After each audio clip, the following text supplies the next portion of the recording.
목요일입니다. 촌철살인의 명쾌한 한마디부터 속 터지는 막말까지 한 주간의 말로 정치권 이슈를 정리하는 시간 각설하고 시작하겠습니다.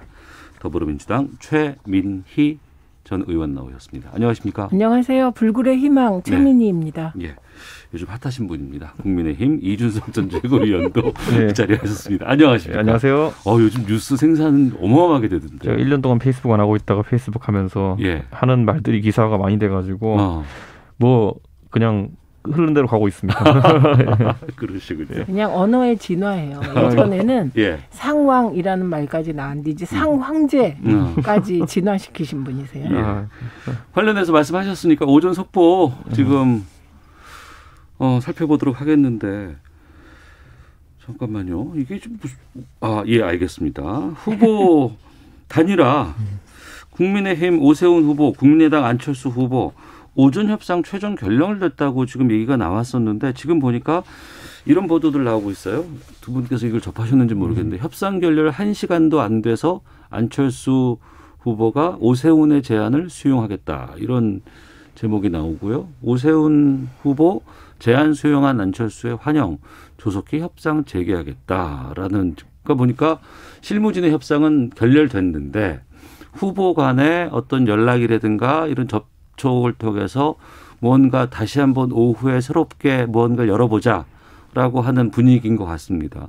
그런데 이미 지금 내일이 후보 등록 마감일이거든요. 네. 근데 여론조사는 아직까지 못하고 있는 상황이고 어떻게 보세요? 여론조사라는 것이 돌리는 방식에도 지금 집중해서 이제 협상을 하고 있지만은 사실 어떤 시점에 돌리느냐에 따라서도 굉장히 결과가 차이 납니다. 그러니까 오전부터 돌린 조사와 오후부터 돌린 조사의 결과 차이도 있기 때문에 그런 것도 지금 굉장히 미묘하게 작용하고 있다. 이 정도까지 제가 말씀드릴 수 있고요.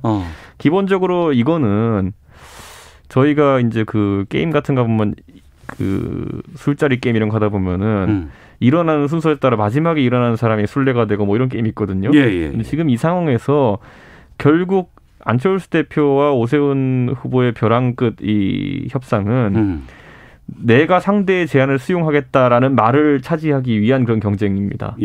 그래서 내가 상대방의 제안을 왜냐하면 지금 계속 수정 제안이거든요. 그러니까 방금 전에 오세훈 후보의 제안을 안철수 후보가 수용하겠다 했지만은 사실 오세훈 후보는 그 제안 자체가 안철수 후보의 제안을 그 전에 일부 수용해가지고 수정 제안을 한 거예요. 그러니까 이런 식으로 이제 서로 대인배 이미지 만들어주기 해가지고 그러니까 서로 타결이라는 게 나오지 않는 한 그러니까 그래가지고 이제 계속 뭐 상대 제안을 수용하겠다. 근데 정확히 뭘 수용했는지는 또 안 나오고 또 일부 수용 이렇게 될 거거든요. 그래서 저는 이게 협상이 끝이 아니기 때문에. 오늘 이제 실무진 협상을 재개할 수는 있겠지만은 그렇다고 오늘 뭐 예를 들어 한 3, 4시쯤에 결론이 나온다고 했을 때 그때부터 여론조사 돌리면 그 여론조사의 신빙성도 또 문제가 생깁니다. 그래서 이게 쉽지는 않다. 그래서 후보 등록까지 둘 다 하게 될 가능성이 현재는 좀 더 높다 이렇게 봅니다. 단일화 안 되고 후보 등록을 오세훈, 안철수 후보 양측이 각각 등록할 가능성이 높다. 하지만 그 이후에 단일화 과정은 계속 진행할 것이고 최종적으로는 단일화는 될 것이다. 저는 이렇게 보고 있습니다. 저도 그렇게 봅니다. 최종적으로 되는데 이게 단일화가 목표가 아니라 아름다운 단일화를 통하여 표를 얻는 거잖아요. 궁극적으로. 근데 아름다운 단일화는 이미 물 건너갔다. 오늘 아침에 김종인 위원장이 정신이 나간 사람 아니냐 뭐 이런 요지 얘기를 하는 걸 보고 그러니까 하나도 안 아름답잖아요. 그게 그러나 단일화를 위한 노력은 계속 될 것이다. 그래서 투표용지 인쇄 전까지 29일이라고 들었어요. 그때까지 단일화를 위한 노력은 계속 되고 다만 방식은 이제 여론조사를 통해서 발표하고 이런 거보다는 그 이후에 이제 선거 운동이 시작되잖아요. 그러면 여론조사 공표를 못합니다. 그러니까 이제 복잡한 문제가 발생하는 거예요. 단일화를 위한 여러 가지 확인할 수 있는 방법이 없겠네요. 그러니까 그게 대중적으로 공개할 수 있는지의 여부가 불투명한 거죠. 지금. 그렇기 때문에 저는 이제는 그 여론의 추이에 따라 지지율이 낮은 후보가 양보하는 방식 하나 남은 게 아닌가. 그런 단일화만 남은 게 아닐까? 그런 생각이 들었습니다. 그러면 그건 2012년에 대선 때 있었던 아름답지 못한 단일화 이렇게 정리가 되지 않을까요? 그러니까 문재인 후보에게 양보한 안철수 후보의 단일화 그게 누가 될지 모르지만 그게 재현될 가능성이 좀 높아진 게 아닌가 합니다. 저는 근데 여론조사를 해도요, 그 여론조사 블랙아웃 기간에 들어가기 전까지, 네. 그 전까지는 공표를 할 수 있다 이렇게 저는 해석하고 그것도 판단을 받아봐야겠습니다만은 그 사실 수치가 나오는 단일화를, 그러니까 여론조사를 통해서 단일화를 한다 하더라도 결론이 아름답지 않게 나오는 경우가 많았습니다. 예를 들어 저희가 기억하는 가장 최근에 2개의 단일화는 정몽준 노무현 단일화. 네. 어떻게 됐습니까? 여론조사로 단일화했음에도 나중에 가가지고 전날 정몽준 후보가 지지 철회를 했죠. 네. 그리고 또 하나의 단일화는 안철수 그 문재인 단일화. 단일화는 했지만은 투표하는 당일에 안철수 대표가 해외로 출국하는 그 촌극이 발생했거든요. 네. 그래가지고 그 당시엔 사전 투표가 있던 것도 아니고 본 투표하는 날인데 그런 일이 발생해가지고. 그 문재인 대통령 쪽에서 그 당시 이제 그 당시 낙선했지만 어쨌든 굉장히 곤혹스러워할 수밖에 없는 그런 단일화의 결말이 나왔죠. 그래서는 이번에도 이 단일화 후보가 누가 되는 거냐 이후에도 그 단일화의 시너지가 끝까지 나오느냐는 좀 미궁에 가깝다 이렇게 보고, 다만 이제 야권 지지층의 어쨌든 정권 심판에 대한 의지가 굉장히 강한 선거이기 때문에 좀 그런 부분을 감안해서 후보들이 단일화를 하지 않을까 이런 생각합니다. 근데 지금 이 모습은 정몽준 노무현 단일화는 아름다운 단일화였죠. 그게 아름다워졌던 건 정몽준 후보 측에서 요구한 모든 조건을 노무현 후보가 그냥 대승적으로 다 받았어요. 네. 그래서 아주 불리한 상태에서 여론조사를 했는데 이긴 거거든요. 그래서 아름다운 단일화의 결과로 노무현 후보가 당선까지 갈 수 있었던 거죠.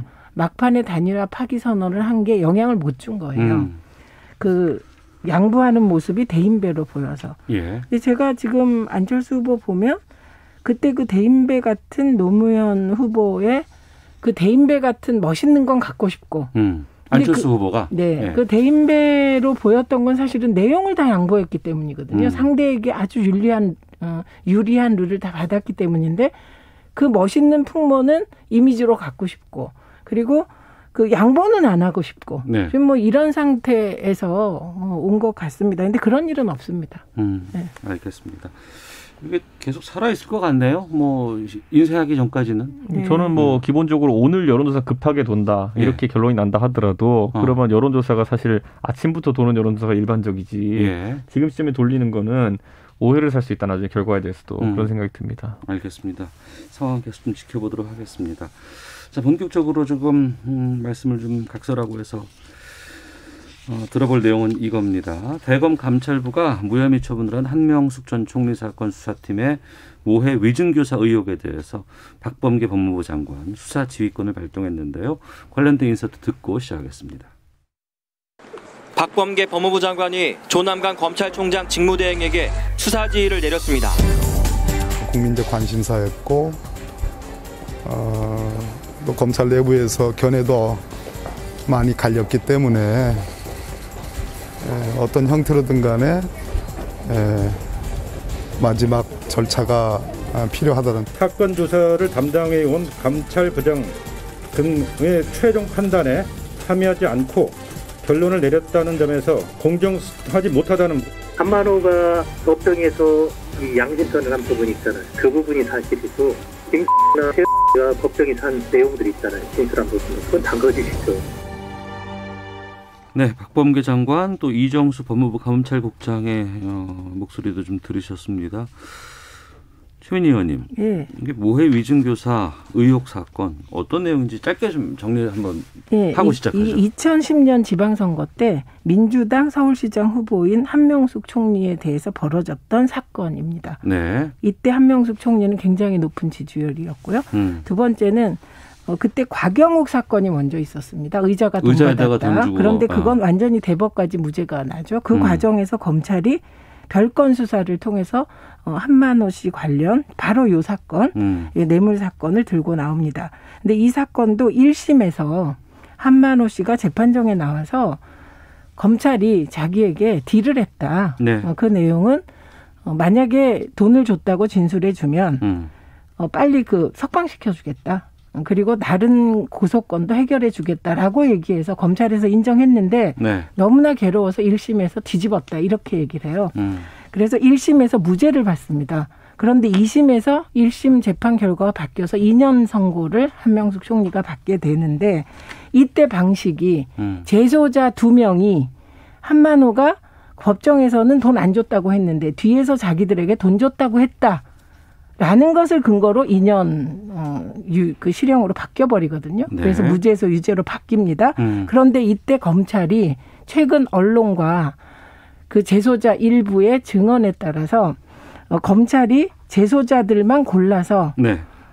증언을 조작하고 한명숙 총리를 음해하기 위해서 조작 재판을 했다, 조작 수사를 했다, 뭐 이런 주장이 제기됐고, 그것이 상당히 사실일 가능성이 있다라고 생각하는 것이죠, 일부가. 그래서 문제가 된 겁니다. 이 관련된 공소시효가 오늘이 18일이고 나흘 뒤인 22일에 좀 끝난다고 들었습니다.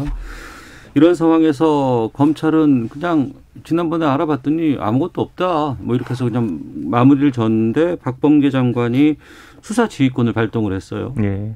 근데 뭐 수사지휘권이라는 것이 과거 이제 추미애 장관이 발동했던 거는 네. 약간 상황이 다르긴 합니다. 왜냐하면 공소시효가 굉장히 촉박하게 다가오고 있는 건이고 2011년 3월 23일이었던가요? 그때 네. 있었던 증언의 구체적인 진실을 좀 가려야 되는 부분이기 때문에 이것이 만약 지휘권 발동을 한다 하더라도 결론은 사실 내기가 쉽지 않은 상황입니다. 네. 시한이 좀 촉박하고 예를 들어 촉박해서 이 결론을 내린다 하더라도 그 전까지 이제 문제가 없다고 판단했던 것들 다 뒤집어야 되는 것이기 때문에 네. 검찰 내부 조직의 반발도 있을 수 있고요. 네, 그래서 저는 이 부분은 쉽지는 않다. 하지만 이제 박범계 장관이 상당히 좀 정치적인 판단을 한 것이 아닌가. 정치적인 판단. 이런 생각을 할 수밖에 없는 것이 지금 시점에 이것이 시간이 부족해서 만약 규명하지 못한다 하더라도 뭐 하나의 결론이지만 좀 찝찝한 결론입니다.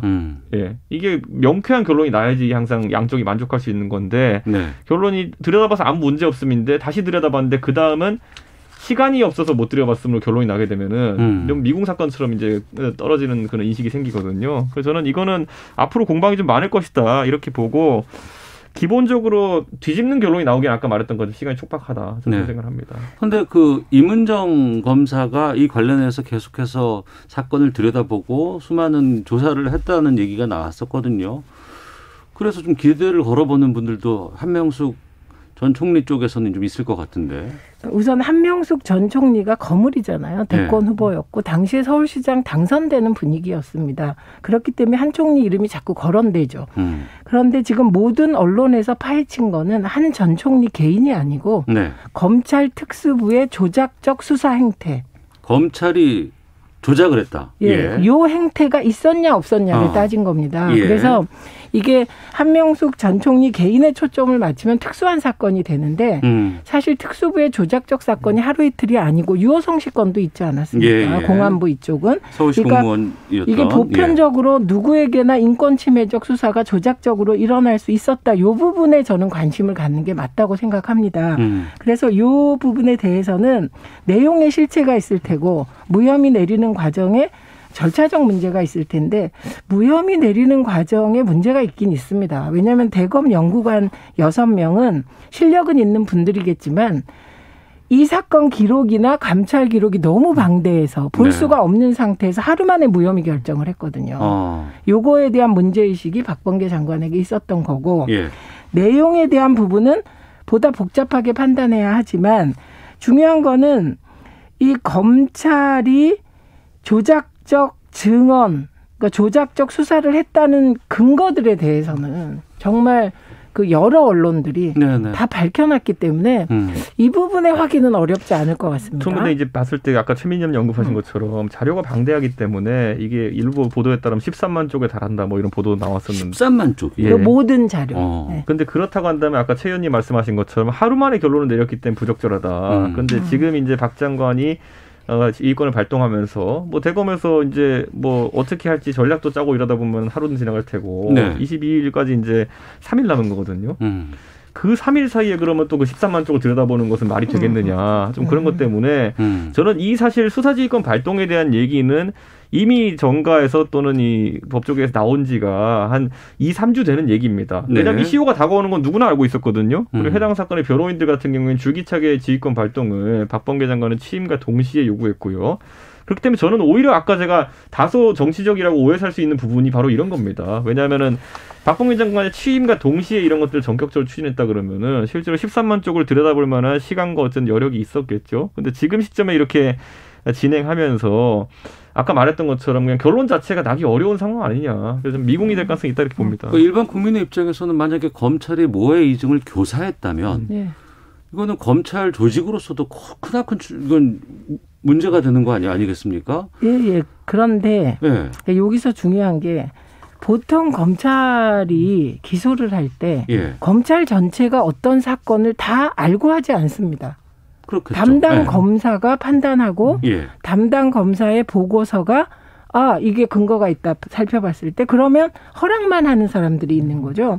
그러니까 여기서 중요한 인물은 임은정 검사인 거예요. 왜냐하면 이분은 거의 1년 가까이 이것만 팠거든요. 그래서 1년 가까이 이 사건을 조사하고 일부 수사했던 임은정 검사를 배제한 상태.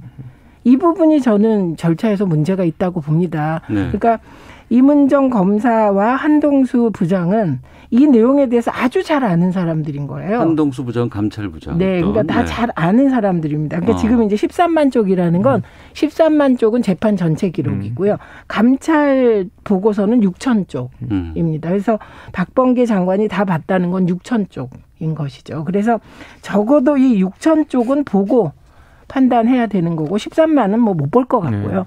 그 6천 쪽은 한 3일이면 보죠. 전문가들은 봅니다. 오늘 오전에 지금 윤석열 총장 이후에 새로 임명이 안 되기 때문에 조남관 검찰총장 직무대행이 지금 일을 맡고 있는데 이거 수용하겠다. 수사지휘권. 대검 부장회의를 신속히 개최하겠다. 이런 입장을 발표했는데 아니요, 이건 어떤 의미인가요? 아니 그 중요한 게 고검장들을 다 참석시키겠다는 거예요. 이건 뭐냐면 사실은 이거를 막 일부 언론에서는 대검 부장들이 친여다 아닙니다. 검사들은 다 검사인데 범위를 더 확대하겠다는 거예요. 그러니까 이건 그러니까 지금 빨리 결정해서 빨리 6천 쪽을 다 보는 거.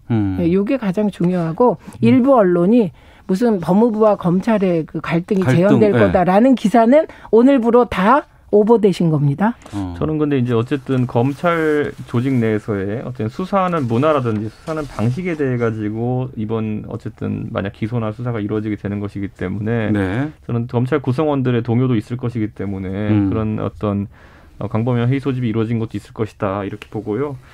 기본적으로 다만 저는 이제 그 임은정 검사가 그렇게 연구를 이제 많이 해왔다고 한다면은 뭐 물론 언론에 그걸 공개하는 건 아니지만은 거꾸로 굉장히 뭐 지금까지 뭐 윤석열 총장 체제 하에서도 그렇고 여러 경로로 그런 걸 적절히 제시했다면은 또 받아들일 수 있는 기회도 있었을 것이다 이렇게 보거든요. 왜냐하면 그것을 묵살한다는 거는 어차피 윤석열 총장 같은 경우에도 임기가 유한했기 때문에 나중에 또 책임을 질 수 있는 사안이기 때문에 그렇게 적절한 근거와 예를 들어 다수가 공감할 수 있는 어떤 자료도 있었다고 한다면은 그 기록 또한 임은정 검사가 남겼을 거라 저는 이렇게 보거든요. 그래서 아마 그런 부분도 살펴봐야 되지 않을까 생각하고 다만 지금 굉장히 좀 안타까운 거는 어쨌든 이 모해이증이라는 건이 결국에는 많은 정치 이제 평론가들이 예측하기로는 최종적으로 한명숙 총리의 재심에 이르는 그런 어떤 경로를 가고 있다 생각할 텐데 이거 굉장히 그 아까 거물이라고 저희가 언급했지만은 거물 정치인에게만 언급된 서비스 아니냐 이런 비판은 벗어나기 어려운 겁니다. 불가능합니다. 저 개인적으로 많이 자료를 봤는데 한만호 씨가 이 이후로 굉장히 어려움을 겪습니다. 그리고 추가로 검찰이 기소도 하고 뭐 이런 걸로 기억이 돼요. 그래서 돌아가셨습니다. 암에 걸려서. 그러니까 결정적인 증인이 없는 상태에서 재심이 될까? 저는 이런 의혹이 있습니다. 그래서 저는 이게 한명숙 총리를 넣으면 막 저렇게 정치적으로 정파적인 해석이 나오는데 이걸 좁히는 게 중요해요. 왜냐하면 내가 그런 일을 당할 수도 있고 제가 기자 시절에 난파 간첩 납부거부 뭐 그 조작 사건들을 많이 취재했는데 진짜 조작이 있었거든요. 그리고 최근에 유호성 간첩 사건 서울시 그거 다 국정원하고 검찰이 조작했다는 게 드러났잖아요. 드러났죠. 그러니까 그렇게 누구나 이런 일을 당할 수 있기 때문에 특수부 검찰의 조작 사건은 없애야 한다. 이런 취지로 이 부분은 들여다봐야 된다고 생각합니다. 그러면 이 공소시효가 끝나는 22일까지 기소가 되면 이건 살아나는 건가요? 아니 이건 이렇게 되는 거예요. 22일 날 그 김 씨, 최 씨가 있으면 김 씨는 이미 시효가 끝났습니다. 재소자 거의 3월 4일로 끝났다면서요. 끝났습니다. 네. 3월 22일 날 최 씨의 이제 기소 그 만료 날이에요. 예. 그분이 기소되면 지금 이거를 업무 검사가 조작적 수사를 했다고 이미 지목이 돼 있잖아요. 그 위증을 한 최 씨? 위증을 한 최 씨가 기소되면 예. 업무 검사가 공범이기 때문에 이분에 대한 기소시효 만료가 중단되는 거예요. 중단되다. 네. 기소될까요? 어떻게 보세요? 저도 지금 말씀하신 방대한 양 그걸 6천 쪽으로 한정해서 빨리 다 봐야 되겠죠?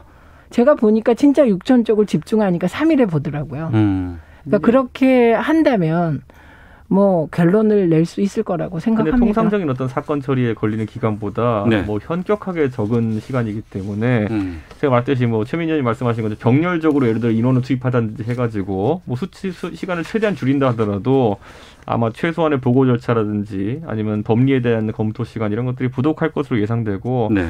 그래서 또 너무 빠른 판단이 나오면은 다른 논란을 또 야기할 수 있기 때문에 네. 저는 거의 불가능하다 이렇게 봅니다. 아니 근데 네. 그 주광덕 의원 전 의원이 그 검찰이 정경심 교수를 기소할 가능성이 높다는 취지의 얘기를 하면서 검사들이 공소시효 만료 때문에 기소 못하는 거를 굉장히 그 아주 안 좋게 여긴다 이런 말 한 적이 있어요. 그런데 왜 이거엔 그게 적용이 안 될까요? 그러니까 저는 모든 그런 검찰 주변에서 일어나는 일이 좀 선택적이지 않고 모두에게 공평했으면 합니다. 그래도 3일은 좀 심하지 않나 이런 생각을 하게 되는 거겠죠. 알겠습니다. 6174님. 공소시효가 일주일인 것도 아닌데 이제 와서 시간이 없다고 실체를 파악할 수 없다는 게 말이 됩니까? 진실이 밝혀지길 바랍니다. 0678님. 이 사실이 진실로 드러나면 검찰이 해체 수준의 비판을 받게 될 게 두려워 무혐의로 결론 내리는 것은 아닌지 합리적 의심이 듭니다. 라는 의견도 보내주셨습니다. 헤드라인 뉴스 듣고 기상청 교통정보센터 다녀온 이후에 두 분과 계속 말씀 이어가도록 하겠습니다. 네, 각설하고 다시 돌아왔습니다. 최민희 더불어민주당 전 의원, 이준석 국민의힘 전 최고위원과 함께하고 있습니다. 고 박원순 전 서울시장의 성폭력 사건 피해자가 어제 직접 기자회견을 했습니다. 관련된 인서트 듣겠습니다. 고 박원순 전 서울시장 성폭력 사건 피해자가 사건이 알려진 지 8개월 만에 처음으로 공개석상에 나왔습니다. 그분의 위력은 그가 세상을 떠난 이후에도 그의 잘못을 인정하지 않는 사람들로 인해 저를 지속적으로 괴롭게 하고 있습니다. 그분의 위력은 여전히 강하게 존재합니다. 피해자가 겪은 일이 직장 내 성폭력 사건이고 피해자는 자신의 일상을 돌려받을 권리가 있다는 점을 명확히 이야기해 주십시오. 네, 피해자를 지원하는 여성단체 또 피해자 전 직장 동료인 서울시 비서관도 참석해서 2차 가해 중단을 호소했다고는 하는데 어제 처음 밝힌 직접 기자회견. 최민희 의원께서는 어떻게 접하셨어요? 2차 가해 중단해야죠. 그런데 2차 가해를 중단하라면서 행사를 하면 할수록 저는 보니까 분위기가 네. 자꾸 이게 가열되더라고요. 그래서 저 방식이 과연 저 기자회견이 의도하는 바를 이룰 수 있을까? 이런 걱정은 좀 됩니다. 그러니까 2차 가해 중단을 호소하는 기자회견이지만 그 이후에 또 반대하는 분들은 있으니까 그걸 감수할 수는 없는 거 아닙니까? 예. 그리고 저는 그 피해자를 자꾸 막 그 피해자에 대해서 말하는 것 자체가 부적절하고 또 거꾸로 저는 고인이 된 분을 자꾸 현실 정치에 끌어들이려는 일부도 저는 동의가 안 됩니다. 네. 그러니까 이 경우 만약에 고인이 아니라면 그거 시시비비를 가려야 하겠죠. 네. 그런데 이미 고인이 된 분에 대해서 어떻게 하라는 겁니까? 말을 할 수가 없는데. 그래서 법률이 일단 어떤 사건이 진행되다가 피의자라고 표현해야 될까요? 네. 그런 분이 이제 고인이 되면 이게 기소 중지가 됩니다. 수사 중지가 됩니다. 이거는 법이 정한 최소한인데 이거를 안 지키는 것도 문제가 있지 않습니까? 이 사안은 말만 하면 양쪽에서 비난을 하는 사안이라 아마 패널들께서도 되게 곤란한 사안이실 텐데 예. 저는 피해자의 의견에 대해서 그리고 피해자의 처지에 대해서 전적으로 받아들여야 되는데 딱 두 분에 대해서 문제 제기 안 할 수가 없어요. 이수정 교수는 국민의힘에 지금 뭐 중요한 자리 맡으시지 않았나요? 이제 안철수 후보랑 같이 하시는 거죠, 알고 있는데. 또 안철수 후보한테 갔어요? 그 이런 분이 정치권 주변에 있는 분이 그 피해자 옆에 있으니까 그것도 선거 앞이니까 어머 이거 갑자기 이게 순수함이 피해자는 아닌데 이분들로 인해서 꺾이는 문제가 있고 네. 또 김재련 변호사의 경우는 이상하게 이런 성문제에 대한 문제 제기도 제가 보기엔 정파적으로 보입니다. 그래서 차라리 피해자가 이 두 분과 안 하고 그냥 순수하게 본인이 하면 더 국민들께서 그 진정성을 받아들이지 않을까 네. 이런 생각이 듭니다. 이건 피해자는 아니지만 저는 몇몇 분들은 예. 선거 개입 의도가 있었다고 생각하고 그건 또 맞지 않는다고 봅니다. 전 기본적으로 이제 이 문제가 벌써 뭐 거의 반년이 한참 넘은 그런 숙성되는 문제로 가고 있는데 좀 잠잠해지는 기가 있었는데 네. 최근 선거가 이제 좀 분위기가 달아오르다 보니까 뭐 저희 야권에서는 일관되게 박원순 시장의 행적을 비판해 왔지만은 여권 내에서 이번에 단일화 경선을 치르면서 김진애 의원 같은 경우에는 박원순 시장에 대해 가지고 다소 이제 좀 우호적이고 칭찬하는 분위기로 갔고 네. 뭐 박영선 후보 같은 경우는 낮은 자세로 계속 갔다 이렇게 봅니다. 이런 걸 하면서 다시 부각이 한번 됐었거든요. 선거 때문에. 네, 그러다 보니까 아마 피해자 측에서 다시 이런 내용이 상기되고 또 일부 이제 뭐 단일화 경선을 치르는 과정이었기 때문에 그런 표현들이 나왔겠지만 박원순 시장에 대해서 미화를 하려고 하는 움직임이 여권 내에서 일부 존재한다는 것에 네. 상당히 좀 부담을 느꼈던 것 같습니다. 그래서 거기에 보면 뭐 직접적인 어떤 이런 박원순 서울시장을 배출했던 정당에서 다시 이제 시장이 나오면은 그게 본인에게는 본인이 이런 주장을 했음에도 불구하고 그게 뭐 선거로 부정당하는 느낌일 거 아니겠습니까? 그런 것을 경계한다는 취지로 이제 말을 하게 된 건데 네. 이게 굉장히 이제 이분이 공무원 신분이기 때문에 선거법 위반이냐 여부를 가지고 일부 분들은 선관위에 고발도 했다 그래요. 근데 제가 봤을 때는 그렇게 선관위 고발까지 하기에는 이분이 겪었을 아픔이 너무 크고 저희가 이분이 뭐 단순히 박원순 시장에 의한 어떤 그런 성추행 피해뿐만 아니라 여러 가지 고통을 겪으신 분이기 때문에 그걸 참작해서 받아들여야 된다 이렇게 보고 일부 이제 뭐 경직성을 바탕으로 해서 공무원이니까 이런 발언하면 안 된다 이렇게 하는 거는 좀 가혹한 얘기다 이렇게 봅니다. 근데 저는 일부가 고발하고 이걸 어쩔 수가 없다는 거예요. 지금은 전 국민이 능동화돼 있는 상태이고 네. 예. 이게 되게 그 보수 진보, 뭐 극우적 혹은 뭐 극좌적 이게 막 나눠져 있으면서 유권자층이 이분들이 다 각자의 행동을 합니다. 그런데 일부가 하는 행동까지 하지 마라 뭐하라라고 할 수가 없는 거예요. 예를 들면 저는 일부 보수 쪽 단체에서 사사건건 고발을 합니다. 예, 근데 그걸 어쩌겠습니까? 그거를 예를 들면 김종인 위원장이 고발을 자제하십시오. 이럴 수 없듯이 똑같은 상황이라고 생각이 들어요. 그래서 네. 이런 문제는 저는 사실은 지금 말씀하셨던 대로 김진애 후보와 박영선 후보의 단일화 과정에서 박원순 시장을 소환하는 건 잘못된 일이라고 생각합니다. 저는 개인적으로. 네. 그러나 그것도 또한 후보가 정치적으로 책임지는 것이죠. 그러니까 그거를 하지 마세요, 뭐 하세요 이럴 수도 없는 거거든요. 결국은 최종적으로 유권자들이 판단하실 텐데 일단 민주당 차원에서 무엇보다 박영선 후보가 사과하지 네. 않았습니까? 근데 사과하면 또 오세훈 후보가 그러니까 책임지고 사퇴해라 이렇게 되니까 끝없이 이 사건이 이어지게 되는 거예요. 예. 그래서 우리 모두가 생각해야 될 것은 피해자에게 잊혀질 수 있는 권리를 주자.